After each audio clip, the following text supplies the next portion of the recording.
السلام عليكم ورحمة الله وبركاته.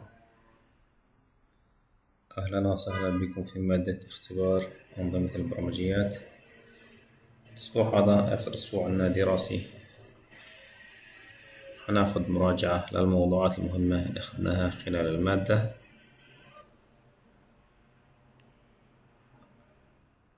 تعرفنا مع بعض على Unit Testing. Unit Testing كما نعلم إن هي عبارة عن التست الأساسي اللي بيترتب عليه باقي أنواع التستنج. التستنج الحالي هو التست الأدق والتست اللي بيشمل عملية الديباجينج للكود في حال أي مشكلة يتم علاجها بشكل فوري. طبعا احنا بنحكي يونت بمعنى نعمل تيستينج فقط لفانكشن واحد في اللحظة الواحدة، وبناء عليه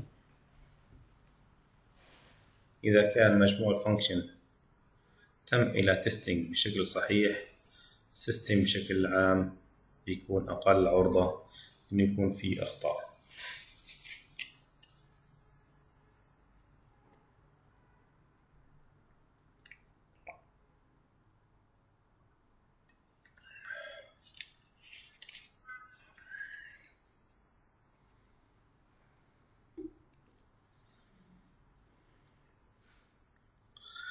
اليونت تيستينج هي عبارة عن فحص لكل جزئية على حدة من الابليكيشن. جزئية عبارة عن فانكشن، نظام بشكل عام يقسم إلى مجموعة من المديولز تقسم إلى مجموعة من الفانكشن. إحنا المطلوب منا في هذا النوع من التستنج نقوم بعمل تستنج لكل فانكشن على حدة. طبعا هذا يعتبر أول تستنج، والطريقة اللي بنستخدمها هي الوايت بوكس تيستينج. وعادة يونت تيستينج بيتم من خلال أو بيتم بواسطة الديفلوبر هو اللي بيقوم بعمليات يونت تيستينج. في بعض الأحيان بنستخدم تيست انجينير هو اللي بيقوم بعملية يونت تيستينج، لكن كمرحلة أولى بيقوم به اللي هو ديفلوبر بنفسه، بيتأكد من الفانكشن اللي كتبها إنها سليمة وخالية من الأخطاء. طبعا احنا كما نعلم انه التستنج عبارة عن هيراركي، منها يونت تيستنج، انتجريشن تيستنج، سيستم تيستنج، اكسبتنس تيستنج، وهكذا. اول تيستنج بيتم هو اللي بين ايدينا اللي هو يونت تيستنج، ووظيفته انه نتأكد من كل فانكشن بيتم يؤدي الوظائف المطلوبة منه بشكل صحيح.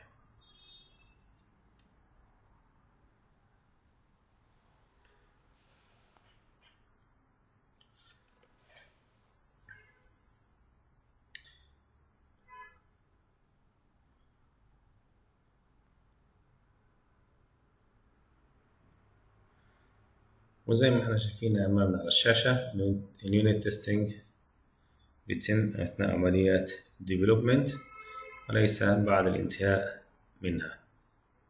وعادة اللي بيقوم فيه اللي هو الديفلوبر بنفسه.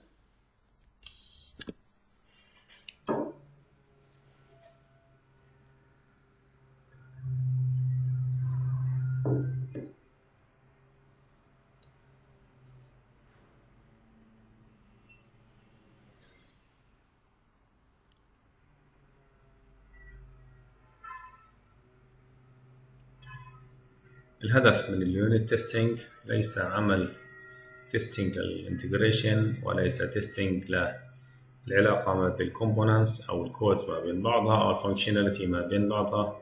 فقط إحنا نعمل عزل للكود وعزل لكل فانكشن بشكل مستقل، ونقوم بعملية التستنج له. الابروش أو الميثودولوجي اللي احنا بنستخدمها اللي هي الوايت بوكس تيستينج، لأنه احنا بنعمل تيستينج للكود، نكتب برنامج خاص بالتستنج عادة بيعتمد على لغة البرمجة اللي احنا نستخدمها،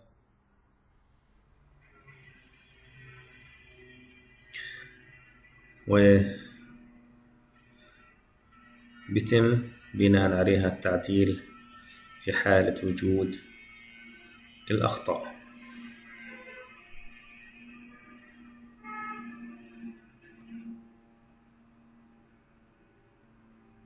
لو كان عندي مجموعة من الموديولز، موديول 1، موديول 2، موديول 3، موديول 4، موديول 5، موديول 6، موديول 7، إذا أنا أقوم بعمل تيستينج لكل الموديول على حدة بطريقة أدق. خلينا نقول مش موديولز،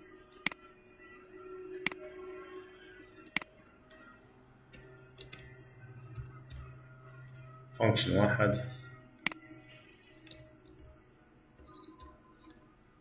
فانكشن 1، 2،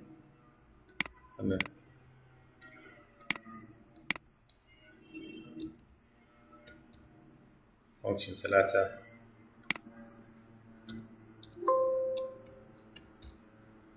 فانكشن 4،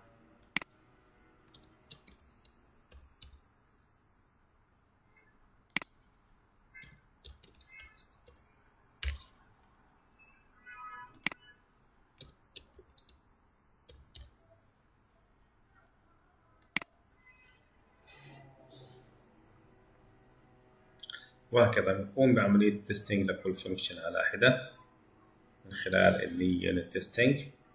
نبدأ في فانكشن 1، إذا كان صحيح ننتقل إلى فانكشن 2، إذا كان صحيح ننتقل إلى فانكشن 3، وهكذا. لو في عندي نوع من الترتيب ممكن نراعيه كالتالي. نقول مثلا فانكشن 2، خلينا نسمي هذه موديول،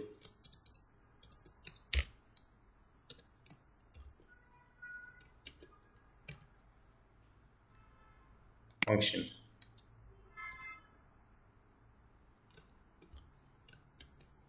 3 و4 5 و6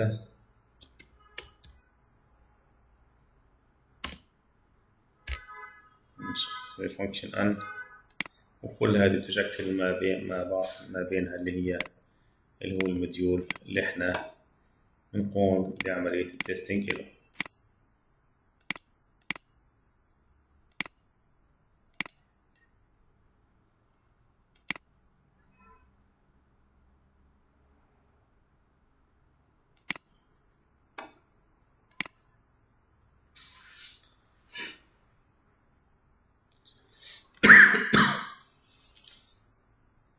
عادة التستنج بيكون في أكثر من مرحلة من التستنج، اللي هو يونت تيستينج في عملية الديفلوبمنت، ثم التستنج، ثم staging، ثم برودكشن. كل ما تقدمنا في الزمن أو تأخرنا في عملية التستنج هيأثر لي في الكوست. لو فرضنا تستنج كوست في الديفلوبمنت اللي هي اليونت تيستينج تكلفني 10,000 أو عفوا 10 تيستينج، بعديك حيصير يكلفني 100، في الستيجنج حيكلفني 10,000، في البرودكشن حيكلفني 1,000,000. إذا مع مرور الزمن بتزيد التكلفة الخاصة بالتستينج. لذلك هذا بيوضح لنا مدى أهمية اليونت تيستينج. إذا كان السيستم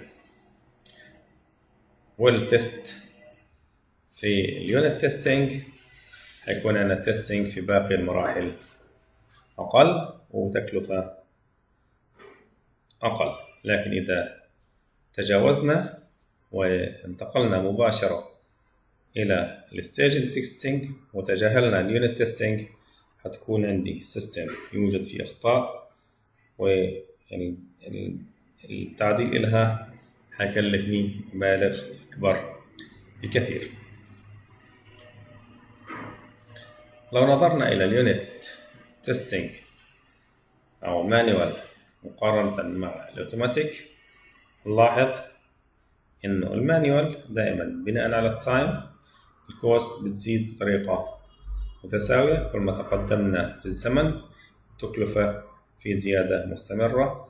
بينما لو قارنا مع اليونت تيستينج في الأوتوماتيك تيستينج مع الزمن نلاحظ أن التكلفة بتزيد، ولكن ليس بدرجة الزيادة الخاصة في المانيوال تيستينج. نلاحظ هذا هو الفرق ما بين يونت تيستينج مع مرور الزمن، استخدام اوتوماتيك ومانيوال. واحنا حكينا يونت تيستينج ممكن يتم عادة بطريقة اللي هي اوتوماتيك، لأنه أنا بكتب البرنامج وظيفته يبقى اللي هو القيام بعمليات التستينج.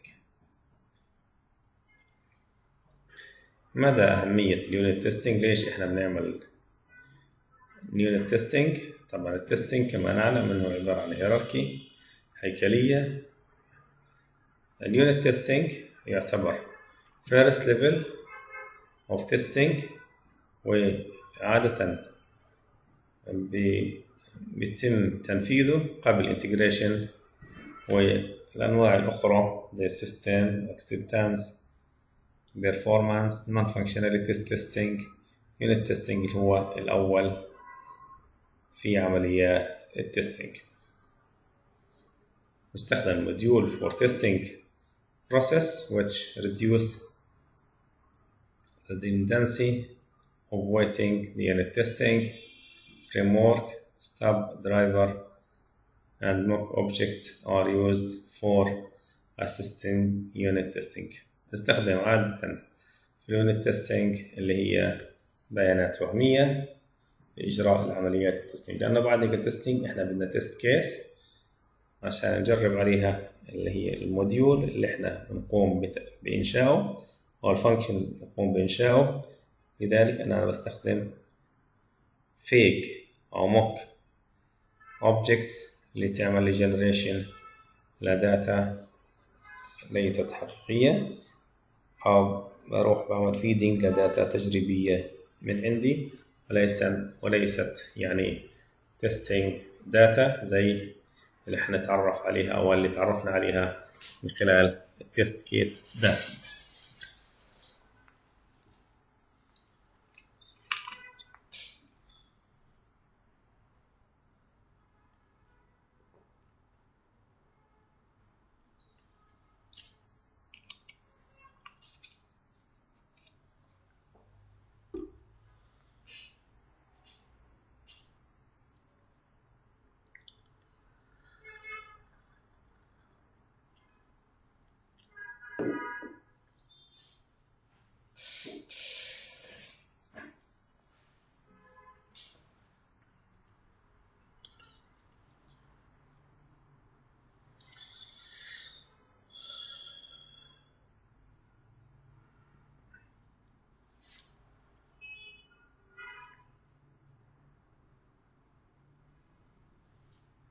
unit testing هنكون هو اللي نبدأ فيه في عملية التستينج، ثم يلي الانتجريشن ويلي السيستم يلي الاكسبتنس تيستينج.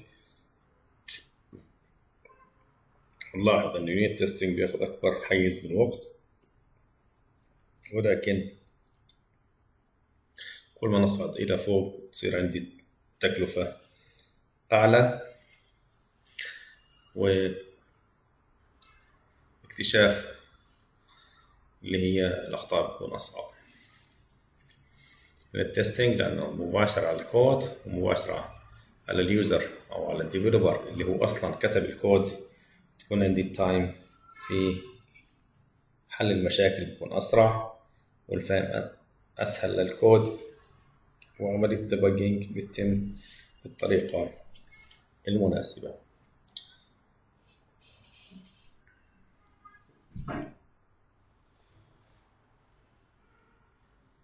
بشكل عام يونت تيستينج اللي هو زي ما شفنا قبل شوية عبارة عن 4 ليفل.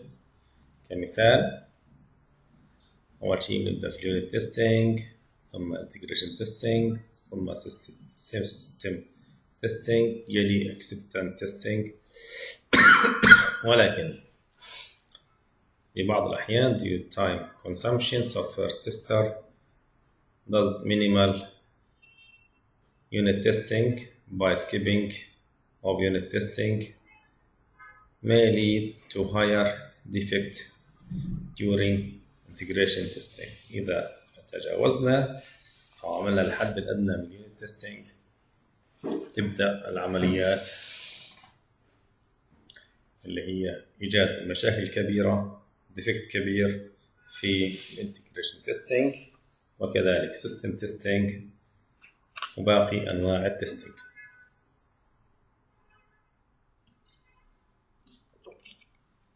إذن الأكثر أهمية على الإطلاق عندنا اللي هو اليونت تيستنج.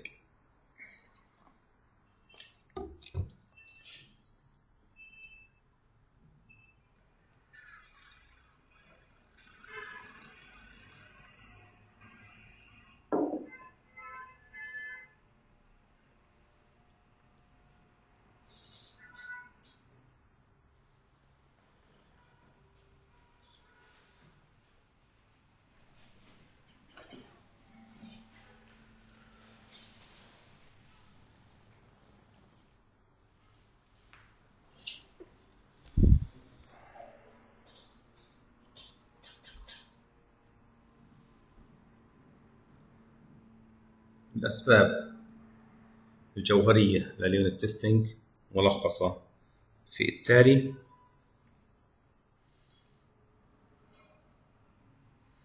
يونت تيستنج بتساعد تيستر والديفلوبر understand the base code that makes them able to change the defect causing code quickly. بتساعد التستر وبتساعد الديفلوبر يفهم الكود بشكل كبير وبناء عليه بيتم التستنج بشكل سريع. يونت تيستنج كذلك بيساعدني في كتابة الدوكيومنتيشن الخاصة في التستنج اللي تعرفنا عليه في الوحدة الأخيرة اللي هو testing document.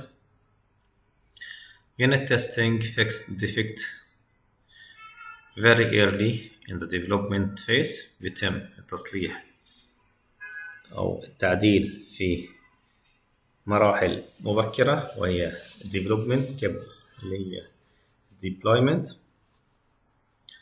والتي تؤدي إلى تقليل حجم الأخطاء في upcoming testing level. بصير عندي testing في الانتجريشن والسيستم والacceptance كلها تكون بنسبة أقل. وكذلك بتساعدني على إنه فهمي للكود، أستخدم الكود في أكثر من مرة في عملية migration the code and testing case.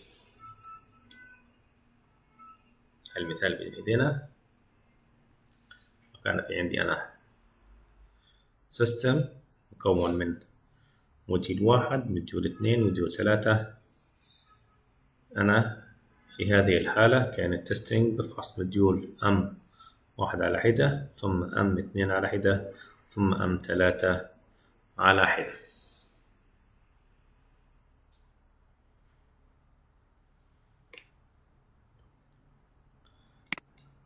شوف إذا في توتوريال يناسبنا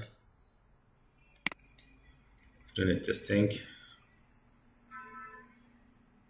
شوف مدى أهمية يونت تيستنج.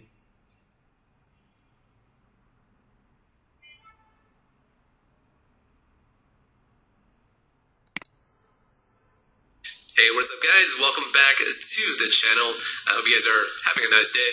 In today's video, let's talk about something called unit testing.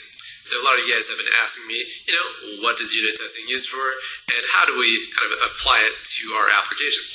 So in today's video, I would like to break down the entire topic of unit testing into kind of 3 smaller sections. The first of which is, what exactly is unit testing? And then secondly, we will talk about how we apply unit testing to our applications and why we even use it in the first place. And then lastly, I'm going to go through a couple of very simple examples as to how to actually implement some unit test cases inside of your application. Alright, so before we can even make sense of the whole idea of unit testing, we really need some kind of application context. So the way I'm going to do that is to go over our Instagram application right now. Alright, so hopefully you guys can see the simulator on the right side of your screen here. And basically we have the Instagram Firebase application loaded up on the home feed that kind of looks like this, right? And down on each one of these individual posts below, we have a timestamp that tells you, how many minutes ago this post was posted. Down here it says 1 hour ago, and then 1 week ago, so on and so forth. So given this kind of context of our application, what is the point of unit testing, right? So let me kind of explain to you why we have unit testing by looking into the method that actually gives me this 20 minutes ago string. So this method here, time ago display, does some magic with the number of seconds in a minute, and then it kind of goes inside of this if check, finally giving you some kind of time ago display down here. Alright, and I also went over this algorithm in a video I posted a couple of days ago, so if you guys are interested in checking that out, check for the link in the description.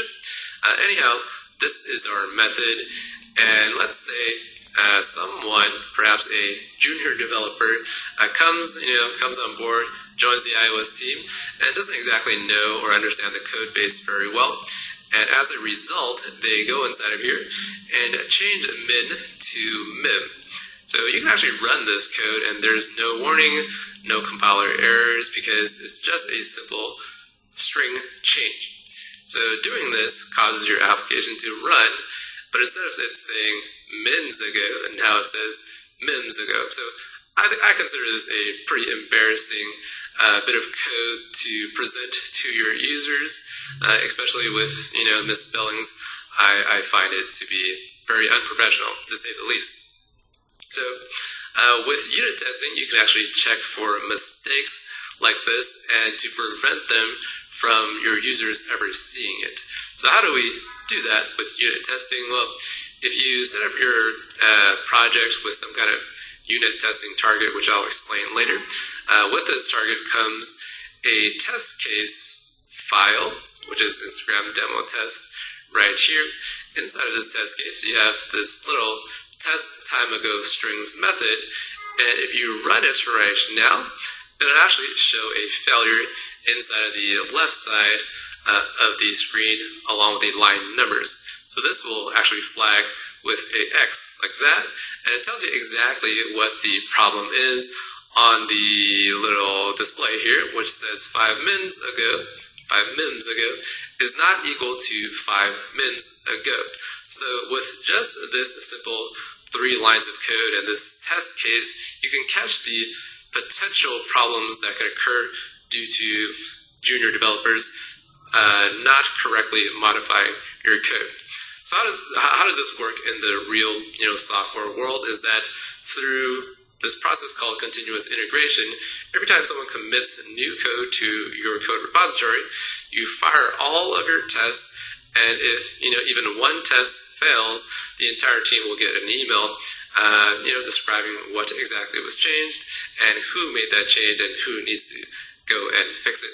So now that you kind of understand how a test case is ran and somewhat how it's written, let's go into exactly implementing a test case right now.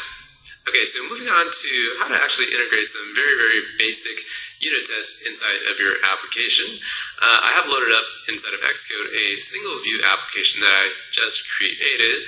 Let me just run this and show you the blank white screen that you normally get when you create a new application, right?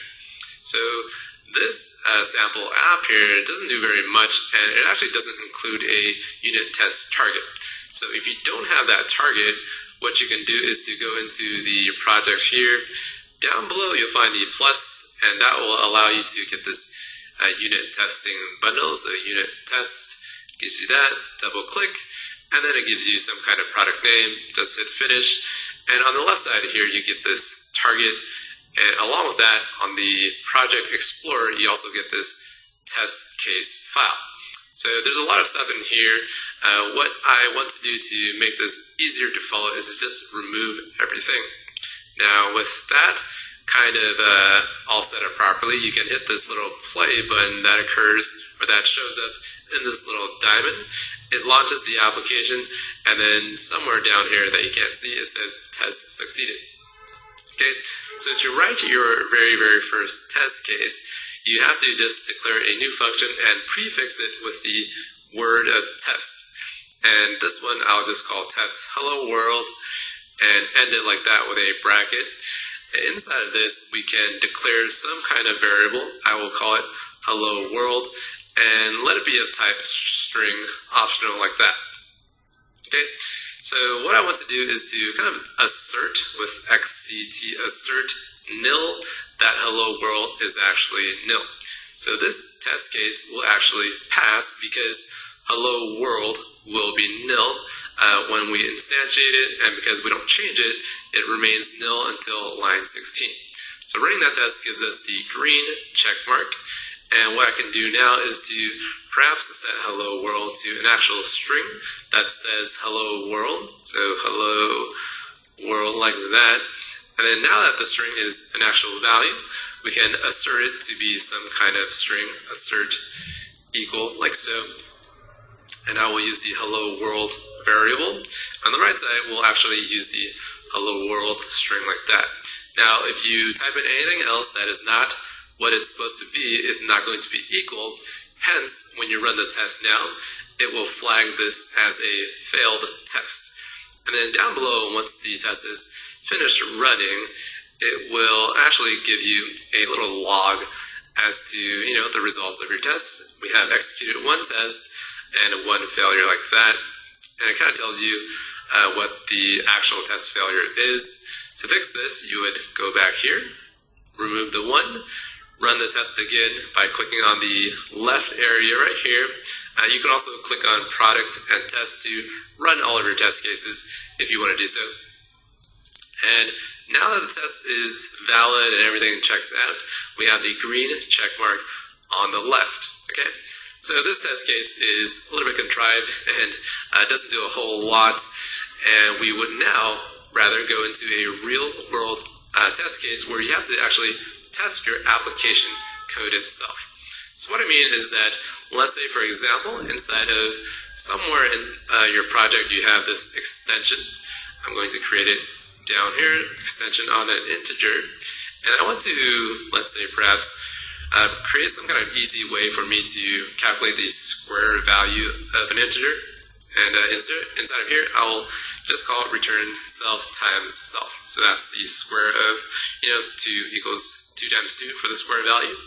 So this right here, I can now call inside of view.load perhaps, and let's just use 2 square like that, and I'll print out this actual value. And that hopefully you guys already know is the value of 4, and then down in the console below as it runs the application, we get 4 down here. So pretty simple stuff and pretty basic. Let me just comment that out like that, and we now have this square method. So how do we actually test this square method does what it actually does, and not, for example, something like self-cubed like so. And the way we do that is to first type in a new method inside of our unit testing case, and let's just use test square int, and let's do some actual calculation of the square value of, let's say, perhaps 3. I'm going to say let value equals 3, and then value you can call some kind of square method, but it doesn't really show up inside the autocomplete. In fact, if you try to call this method, it's going to say that you can't call square because it doesn't have this method call. So in order to actually have your application code available in your test cases, inside of Swift you have to type in testable and then import the actual project name of unit test examples, and once you do that, this square method is now available. and then we can set squared value equals that. And if you run this right here, because you don't actually have any assertion, this will pass, and you should be okay there. So it's going to run, and then everything is going to pass. Now, in order to make sense of this test squared int method, you actually have to assert, let's see, xct assert this value as square value equal to the value of perhaps 9. So we will run this, and it's going to pass, hopefully, because the value is indeed 9. Squared value of 3 should be 9. Okay, so our application is launched, and then it passed with the green check mark right there. It also tells you how many tests it ran. If you want to run all of the tests, click on the encasing class test case guy over there, and it will run 2 tests instead of just the 1, which is indicated by this bottom value right there. Now, the way to kind of make sure your test actually works is that if you go ahead and command click into the square and modify the code to be incorrect, you can now go back to your test and run it again, and then it'll say, nope, your squared value is actually, I believe, 27. Is that the cube of 3? So let's see, it says 27 is not equals 9, and here's kind of a very, very simple way of, understanding how. المثال الحالي تعرفنا عليه ما هي التستنج، وهي زي ما شفنا في المثال بين ايدينا التستنج كان كله مباشرة على الكود ودان باي ديفلوبر. هذا يسهل علينا عملية الديباجينج وإيجاد المشاكل في مراحل متقدمة. تكون عافية، نلتقي إن شاء الله في المحاضرة القادمة.